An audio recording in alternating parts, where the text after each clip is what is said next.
Hello to all of my friends and to all of my subscribers. So welcome back to Nonalicious Cooking.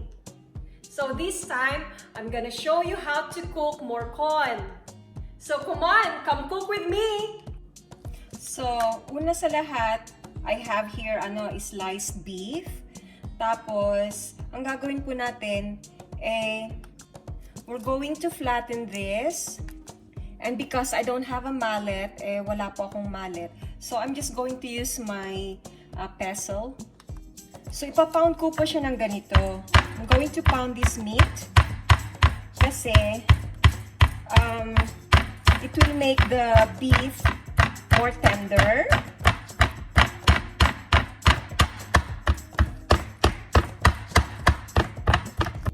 So, napound na natin yung beef.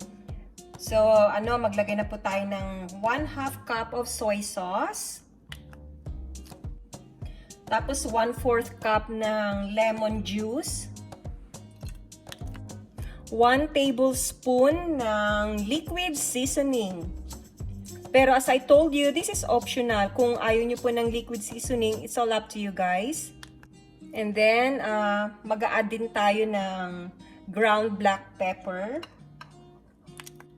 1 tablespoon ng sugar. Tapos, i-mix lang natin. We're just going to mix this. Tapos, ilalagay ngayon natin yung beef sa marinade. And then, we're just going to marinate this for at least 2 hours. Okay, so after 2 hours, guys, this is now our marinade. So, hindi po natin itatapon yung marinade. So, we're just going to set this aside. And then, we're going to put now yung mga ricado natin, cheese. Ayan po. Lagyan po natin ng cheese. And then, hot dog.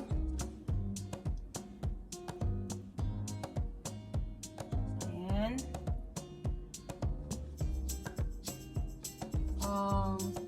Carrots. I have baby carrots here. Tapos, lagyan din natin siya ng egg. Boiled egg. Tapos, hinati ko lang siya. Parang punong-puno na.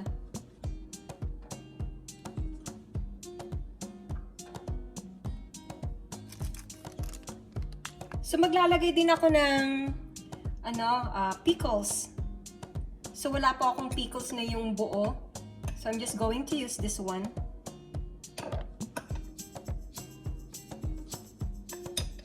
Para mas malasa.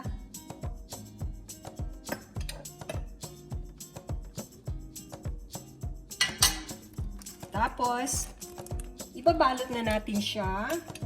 Lagyan pa natin. Dagdagan pa. Kasi masarap ang pickles eh. Okay. And then, i-wrap na natin. Wrap lang natin. Marami tayong palaman. Which is, masarap pag maraming palaman. And then, itatali lang natin to with a cooking twine.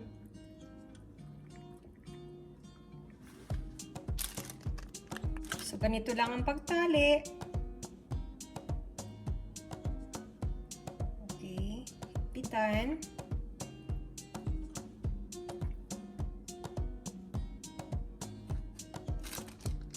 So, ito na yung narolyo natin. Natali na siya. And then next, sprinkle lang natin siya sa cornstarch. We're gonna roll this sa cornstarch.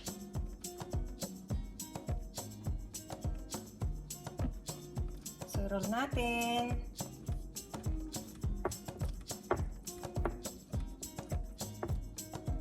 Kulang pa.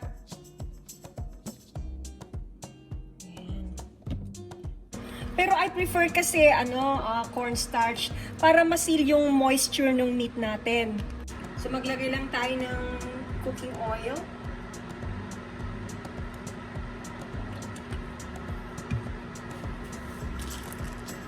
Okay, so iprito na natin.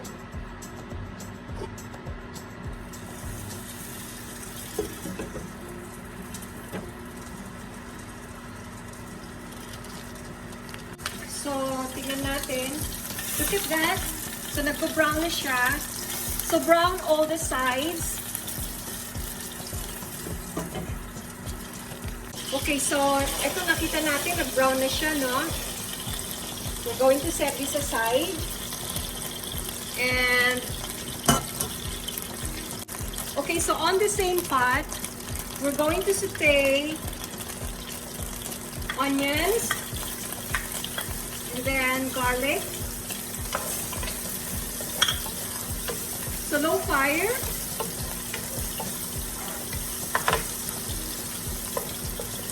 And then guys, we're going to put yung marinade.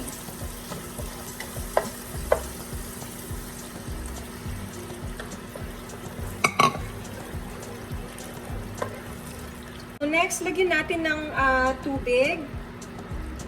Let's say mga 4 cups. And then, we're just going to simmer this. Okay, so nagsisimmer na siya. Lagay na natin yung morcon natin. And, i-cook this natin ng mga 2 hours. But from time to time, guys, you have to baste it like this.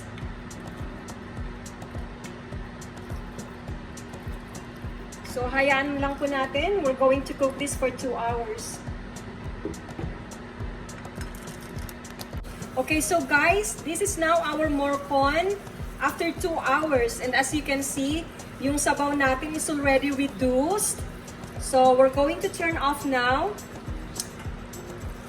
And let's serve this. So guys, alisin muna natin yung twine. So we're going to remove the twine. Okay.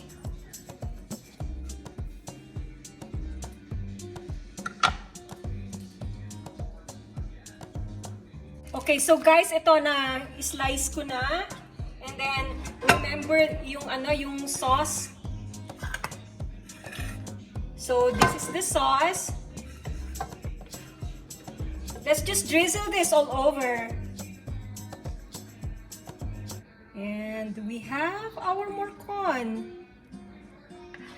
Traditional Filipino morcon. Mukhang masarap, guys. Enjoy! Thank you for watching my video. And Happy New Year to everyone. Please don't forget to subscribe to my channel. And please hit the bell button for notification. Bye!